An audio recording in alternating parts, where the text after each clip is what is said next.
Hello friends, welcome to my channel. আজকে আমি তোমাদের সাথে এমন একটা স্ন্যাক্স রেসিপি শেয়ার করব যেটা বানাতে 7 থেকে 8 মিনিট সময় লাগবে। চায়ের জল বসিয়ে দিয়েও তোমরা এই রেসিপিটা বানিয়ে নিতে পারবে। আর এটা এত মজাদার হয়, বাচ্চা থেকে বড় সবাই পছন্দ করবে। আর রেসিপিটা যদি ভালো লাগে তাহলে লাইক, কমেন্ট, শেয়ার করতে ভুলো না। আজকে রেসিপির যে পুরটা হবে সেটা আমি ম্যাগি দিয়ে বানিয়েছি, কিন্তু ম্যাগিটা একটু অন্যরকমভাবে বানিয়েছি। চলো প্রথমে দেখে নিই। প্রথমে এখানে আমি 2 চামচ তেল দিয়ে দিলাম। তেলটা একটু গরম হলে পরে একটা পেঁয়াজ এরকম ছোট ছোট করে কেটে রেখেছি, সেই পেঁয়াজটা দিয়ে দিলাম।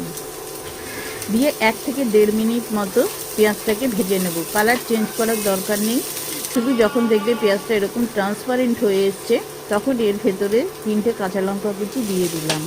দিয়ে আবারও 1 মিনিট মতো একটু নাড়াচাড়া করে একটা বড় সাইজের গাজর ছোট ছোট করে কেটে রেখেছি সেইটা দিয়ে দিলাম। তোমরা তোমাদের ইচ্ছা মতো ভেজিটেবিল অ্যাড করতে পারো। আমার কাছে গাজর ছিল, শুধু গাজর দিয়েছি। একটুখানি লবণ দিয়ে দিলাম। দিয়ে আরও 1 থেকে 1.5 মিনিট মতো এটাকে একটু নাড়াচাড়া করব, খুব বেশি ভাজবে না। এবারে এখানে 2 চামচ মতো লাল ক্যাপসিকাম, সবুজ ক্যাপসিকাম আর একটা টমেটো দিয়ে দিলাম। দিয়ে এবারে এটাকে হাই ফ্লেমে কিন্তু সবজিগুলোকে ভাজবে। আর এখানে 3 চামচ মতো বেবি যে কর্ন আছে, সুইট কর্ন, সেটা দিয়ে দিলাম। দিয়ে আবারও একটুখানি মিশিয়ে নিচ্ছি। এখানে কিন্তু আর কোনো রকম মশলা আমি ব্যবহার করিনি।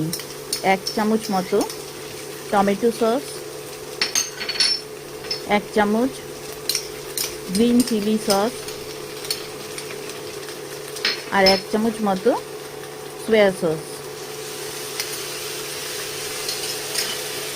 আর যেটা দেব সেটা হচ্ছে যে ম্যাগির প্যাকেটের যে মশলাগুলো থাকে সেই মশলাই কিন্তু আজকে আমি ব্যবহার করেছি। আমি যেহেতু 2টো ম্যাগি ব্যবহার করেছি সেই জন্যে 2 প্যাকেটের মধ্যে 2টো যে মশলা ছিল সেই 2টো মশলাই দিয়ে দিলাম।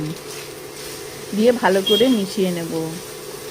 এটা কিন্তু ভাজবে না, এটা কিন্তু ভালো করে এটা আমি মিশিয়ে নিচ্ছি। দেখো মেশানো হয়ে গেছে।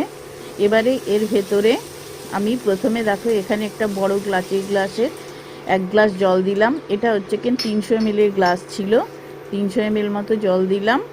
আর ওই গ্লাসেরই 4 ভাগের 1 ভাগ জলটা দিয়ে দিলাম। দিয়ে প্রথমে স্বাদ অনুযায়ী একটুখানি লবণ দিয়ে দেব। একটু টেস্ট করে তারপরে কিন্তু লবণটা দেবে। দিয়ে এটাকে ঢাকা দিয়ে ফুটতে দেব। 1 মিনিট পর দেখবে এরকম টকবক করে ফুটতে শুরু করবে। যখন এরকম ফুটতে শুরু করবে তখন একটু নাড়িয়ে নিয়ে এর ভেতরে 1/2 চামচ মতো চিনি দিয়ে দিচ্ছি ব্যালেন্সিংয়ের জন্য। আর এখানে 14 টাকা দামের যে ম্যাগি পাওয়া যায়, আমি আজকে সেইটারই 2 প্যাকেট নিয়েছি। নিয়ে এটাকে ভালো করে ভেঙে এর ভেতর দিয়ে দিচ্ছি। ম্যাগির পরিবর্তে তোমরা কিন্তু ঠিক এইভাবে চাউমিন যে পাওয়া যায় সেই চাউও কিন্তু ব্যবহার করতে পারো। একদম ছোট ছোট করে দিয়ে দেব। দিয়ে ভালো করে মিশিয়ে নেব। এইভাবে কিন্তু ম্যাগি রান্না করেও কিন্তু তোমরা খেতে পারো। এটাও কিন্তু একদম খুব সুন্দর খেতে হয়। দিয়ে ঢাকা দিয়ে দেব। 2 থেকে 3 মিনিট পর ঢাকাটা তুলে নেব। নিয়ে দেখো ম্যাগিগুলো কিন্তু সেদ্ধ হয়ে গেছে। এবার কি করব, এই ম্যাগিটা নাড়িয়ে এর সমস্ত জলটা আমি শুকিয়ে নেব। দেখো জলটাও কিন্তু সম্পূর্ণ টেনে গেছে, ঠিক এরকম শুকিয়ে যাবে, একদম যেন জল না থাকে। এবার এটাকে আমি নামিয়ে এটাকে সম্পূর্ণ ঠান্ডা করে নেব।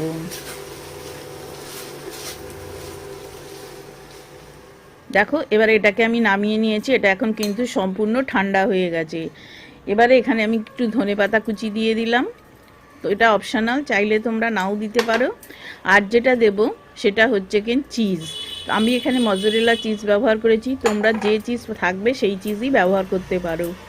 দিয়ে এবারে এই সবগুলো ম্যাগির সাথে খুব ভালো করে মিশিয়ে নিচ্ছি। মেশানো হয়ে গেল, একটা সাইডে রেখে দিয়ে প্রথমে এখানে 3 চামচ মতো কর্নফ্লাওয়ার নিয়ে নিলাম। আর যেটা নেব 3 চামচ ময়দা, 1 চিমটি মতো লবণ আর একটুখানি গোলমরিচের গুঁড়ো দিয়ে ভালো করে মিশিয়ে নিয়ে অল্প জল দিয়ে প্রথমে একটা ব্যাটার বানিয়ে নেব। প্রথমে ব্যাটারটা কিন্তু একটু মোটা থাকবে। দেখো খুব পাতলা হয়নি। এবার এরকম করে যে পেস্ট্রি শিটগুলো কিনতে পাওয়া যায় সেই শিটটা নিয়ে নেবে, নিয়ে এখান থেকে ম্যাগিটা এর উপর দিয়ে দেবে। দেখো ঠান্ডা হওয়ার পর ম্যাগিটা কিন্তু একদম পুরো ঝরঝরে হয়ে গেছে। চারিদিকে এই গামটা একটু লাগিয়ে নেবে, নিয়ে যেরকমভাবে স্প্রিং রোল বানায় ঠিক সেরকমভাবে এটাকে রোল করে নেবে। এইটা তোমরা পাউরুটির ভেতর দিয়েও কিন্তু ঠিক একইভাবে করতে পারো। যদি তোমাদের কাছে এই শিট না থাকে তাহলে পাউরুটি দিয়েও এটা বানাতে পারবো। দেখো ঠিক এইভাবেই প্রথমে সবগুলো আমি বানিয়ে নিচ্ছি। চারপাশটা একটুখানি এরকম করে ঘোলটা লাগিয়ে দেবে, দিয়ে দুপাশটা মুড়ে নেবে।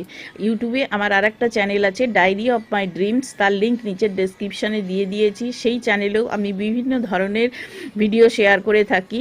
আশা করি তোমাদের ভালো লাগবে। ওই চ্যানেলটাও একবার ঘুরে আসার অনুরোধ রাখলাম। দেখো সবগুলো আমি বানিয়ে নিয়েছি এইভাবে। এবারে কি করব, যে ঘোলটা ছিল দেখো এটা অনেকটা ঘন হয়ে গেছে। এবারে এর ভেতর কিছুটা জল দিয়ে এটাকে আরেকটু পাতলা বানিয়ে নিলাম। দেখো হয়ে গেছে। এবারে একটা শিট নেবে, নিয়ে এটাকে এর ভেতরে এরকমভাবে একটুখানি ঘুরিয়ে নিয়ে এখানে আমি যে বিস্কুটের গুঁড়ো নিয়েছি সেইটা দিয়ে এটাকে কোট করে নেবে। দেখো চারিদিকে যেন খুব ভালোভাবে বিস্কুটের গুঁড়োটা লেগে যায়। দেখো ঠিক এই রকমভাবেই সবগুলো বানিয়ে নিয়েছি। নিয়ে এটাকে একটুখানি ফ্রিজে রেখে তারপরে এয়ারটাইট কন্টেনারে করে তোমরা রেখে দিতে পারো। যখন তোমাদের বাড়িতে অতিথি আসবে তখন এটাকে তেলের মধ্যে ভেজে চায়ের সাথে পরিবেশন করতে পারবে, আর খেতেও কিন্তু অসাধারণ হয়। দেখো এরকমভাবে আমি সবগুলো বানিয়ে নিয়েছি, আর চারটে আমি এমনি রেখে দিয়েছি, এটাও ভাজলে কিন্তু খুব সুন্দর লাগবে। এবারে প্রথমে এখানে আমি তেল দিয়ে দিলাম। তেলটা খুব ভালো করে গরম হলে পরে প্রথমে যেটা আমি বিস্কুটের গুঁড়ো লাগাইনি প্রথমে সেইটাকে ভেজে নিচ্ছি। একটা দিক লাল হয়ে যাওয়ার পর তারপরে এটাকে উল্টে দেবে। উল্টে পাল্টে 1 থেকে 2 মিনিট মতো লাগবে এটাকে ভাজতে। দেখো এরকম লাল লাল হয়ে গেলে পরে একটা টিস্যু পেপারের ওপর এটাকে তুলে নেবে। তেলটা কিন্তু খুব ভালো করে গরম হয়ে যাওয়ার পরই কিন্তু এগুলো দেবে, না হলে কিন্তু প্রচুর তেল এরা এই কোট করার জন্য এই তেলটা কিন্তু প্রচুর শুষে নেবে। দেখো সবগুলো একইভাবে কিন্তু এরকমভাবে ভেজে নিয়েছি। আর তোমরা যারা আমাকে ফেসবুক থেকে দেখছো তারা অবশ্যই আমার ফেসবুক পেজ দুটোকে ফলো করে নিও। এই সব রেসিপিগুলো তোমরা ফেসবুক পেজে পেয়ে যাবে। এবারে তোমরা তোমাদের মনের মতো করে সাজিয়ে পরিবেশন করো। আজকের ভিডিওটা তোমাদের কেমন লাগলো তা কিন্তু জানাতে ভুলো না।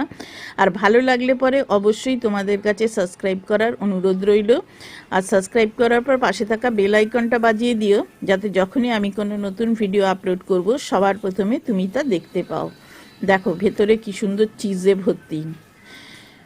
তাহলে আজকে আসি, আবার অন্য কোনো দিন অন্য কোনো রেসিপি নিয়ে তোমাদের সাথে আমার দেখা হবে। Thank you.